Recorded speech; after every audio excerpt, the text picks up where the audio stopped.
আসসালামু আলাইকুম। Welcome to Yasmin recipes. আশা করি আল্লাহর রহমতে সবাই ভালো আছেন।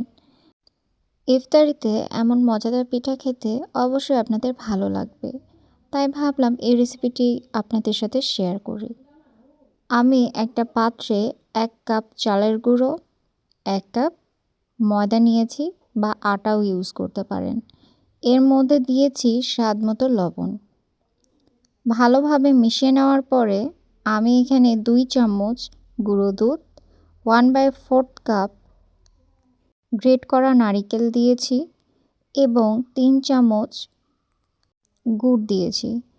আপনারা যেমন খেতে পছন্দ করেন মিষ্টি তেমন দিবেন, কিন্তু বেশি পরিমাণে দিবেন না, তাহলে পিঠাগুলো ভালো হবে না।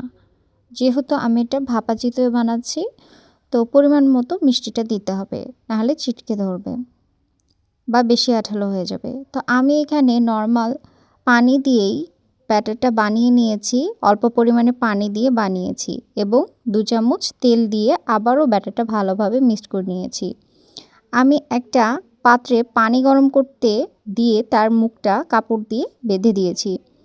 আর এই ব্যাটারটার মধ্যে এখন 1/4 table spoon baking soda, 1 table spoon baking powder সব কিছু ভালোভাবে মিক্সড করে আমি এখন পানি যখন গরম হয়ে যাবে তখন এই কাপড়ের উপরে ব্যাটারটা দিয়ে দিব, দিয়ে ঢাকনা দিয়ে দিব। ৪ থেকে ৫ মিনিট লাগবে পিঠাটা হইতে, বা আপনাদের যদি বেশি সময় লাগে আপনারা দেখে নিন।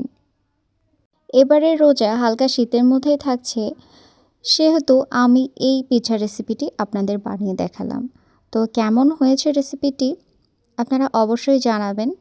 সবাই ভালো থাকবেন, সুস্থ থাকবেন। আল্লাহ হাফেজ।